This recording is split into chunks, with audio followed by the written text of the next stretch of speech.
Olá, você está no Estratégia Mercado. Eu sou o professor Everton Vasconcelos. No episódio de hoje, vamos falar um pouco sobre a vida financeira, ou melhor, a vida no mercado financeiro de Jeffrey Epstein ou Epstein. Jeffrey Epstein é um caso útil para entender como no mercado financeiro parecer confiável pode, em certos ambientes, valer quase tanto quanto ser confiável. A trajetória dele não foi a de um grande executivo com carreira pública e resultados fáceis de verificar. Foi a de alguém que construiu status por proximidade com riqueza, por discrição e por um tipo de utilidade social que muita gente poderosa aprecia, mesmo quando deveria desconfiar. Epstein nasceu em 1953 em Nova York e a entrada dele no universo das elites começou de um jeito incomum. Antes de ser conhecido como financista, trabalhou como professor de matemática numa escola privada de alto padrão em Manhattan, a Downton School, a partir de 1974. Esse ponto é relevante menos pelo cargo em si e mais pelo ambiente. Uma escola desse tipo é uma rede social sofisticada onde circulam famílias com grande patrimônio e influência. Ali, ele aprendeu a linguagem, os códigos e o comportamento que abrem portas em ciclos seletivos, mesmo para quem não tem um histórico tradicional. Em 1976, Epstein migra para Wall Street e entra no Bear Stearns.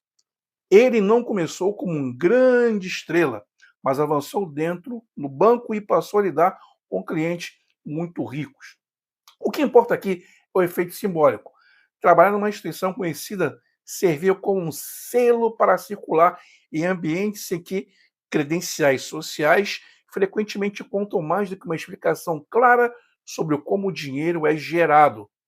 Ele sai do Bear Stearns em 1981 e a própria história da saída aparece como parte dessa névoa que sempre acompanhou sua biografia financeira. Depois disso, a escolha de Epstein é reveladora. Em vez de construir uma carreira pública, ele se posiciona como conselheiro particular de bilionários, alguém que atende poucos com muita discrição e que supostamente resolve problemas de gente muito rica.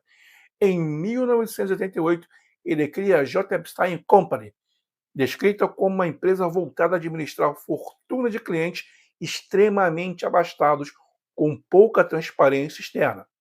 Essa estrutura é conveniente para quem quer evitar luz demais. Quando quase tudo acontece em privado, fica mais difícil cobrar explicações simples como quem são os clientes, qual é o histórico, qual foi o resultado, qual é a origem do dinheiro. O relacionamento mais decisivo para o status financeiro de Epstein foi com Leslie Wexner, empresário do varejo e filantropo. A farta documentação jornalística sobre a proximidade entre os dois e sobre como Epstein ganhou espaço para atuar como conselheiro e gestor de interesse de Wexner por anos. Recentemente, o próprio Wexner voltou ao centro do debate público e político ao reafirmar que foi enganado e ao relatar que rompeu com Epstein quando percebeu desvios e abusos de confiança. Independentemente da versão que se adote, o fato central permanece. A associação com um bilionário desse porte funciona como um passaporte social. Muita gente raciocina assim, ainda que não admita. Se alguém é do círculo de um bilionário, ele então deve ser competente e confiável. Esse salto de lógica é um erro, mas é um erro recorrente. É aqui que a história fica mais desconfortável para o mercado. A fortuna de Epstein sempre foi cercada de dúvidas. Ele não tinha uma trajetória pública compatível com a imagem de riqueza que exibia. Mesmo assim, por décadas, manteve acesso a pessoas influentes, imóveis caros, vida social intensa e uma aura de poder. Fontes recentes escrevem que, ao morrer, ele tinha um patrimônio perto de 600 milhões de dólares e que a origem dessa riqueza parece estar ligada a poucos clientes muito ricos e a arranjos privados difíceis de rastrear por quem está de fora. O ponto não é provar uma tese conspiratória, é reconhecer que a falta de clareza não impediu o sistema social e financeiro de aceitá-lo por tempo demais.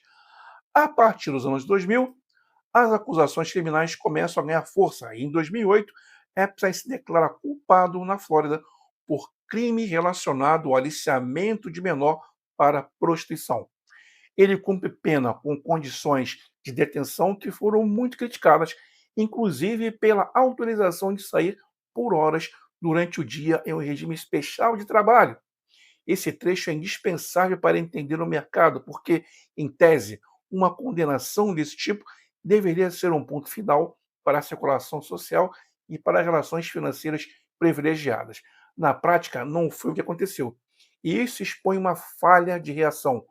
Parte do ambiente gravita em torno do dinheiro grande, demorou a tratar o caso como algo inaceitável, e não apenas como um problema de reputação a administrar. O que sustenta esse tipo de personagem por tanto tempo? Essa é a pergunta. Em linguagem simples, três coisas. A primeira é a promessa de exclusividade. Quando alguém se vende como seletivo e diz que atende apenas poucos bilionários, cria uma sensação de raridade e, para alguns, substitui verificação. A segunda é a promessa de segredo. Em certos círculos, discrição vira produto, e há quem pague caro para não ser questionado. A terceira é o poder de intermediar encontros. Epstein operava como alguém que aproximava pessoas, abre portas e oferece acesso social. Isso não é finança de forma alguma no sentido clássico, mas é uma moeda real. Em ambiente onde conexão vale muito, quem controla conexões ganha poder. E aqui entra a crítica que não pode ser suavizada. O mercado financeiro gosta de se apresentar como racional, rigoroso e guiado por regras. Só que casos como o de Epstein lembram que incentivos e vaidades podem distorcer o julgamento. Quando uma pessoa é útil, traz relacionamentos e circula com nomes fortes, o impulso de não mexer nisso cresce. Perguntas básicas viram constrangimento, alertas são relativizados e o silêncio passa a ser tratado como prudência, quando muitas vezes é apenas conveniência.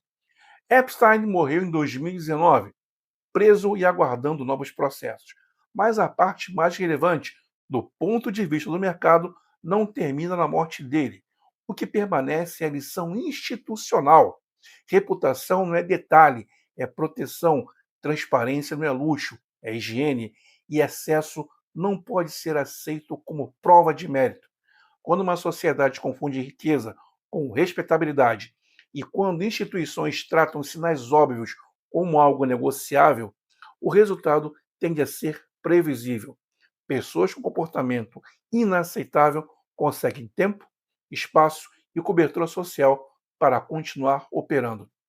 Se a ideia é compreender a vida de Epstein no mercado financeiro, a síntese é esta.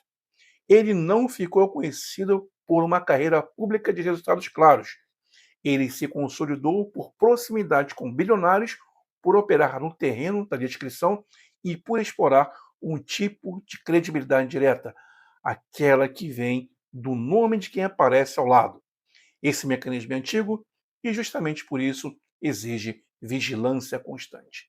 Encerrando, registro que esse conteúdo foi elaborado a partir de reportagens e documentos públicos mais recentes sobre o caso, com atualizações divulgadas ao longo de janeiro e fevereiro de 2026, incluindo desdobramentos judiciais, novas informações sobre vínculos financeiros e manifestações públicas de personagens centrais. Se houver novas liberações oficiais de arquivos ou decisões relevantes, o quadro interpretativo pode mudar e deve ser reavaliado com o mesmo rigor. Eu fico por aqui, bons negócios e até sempre.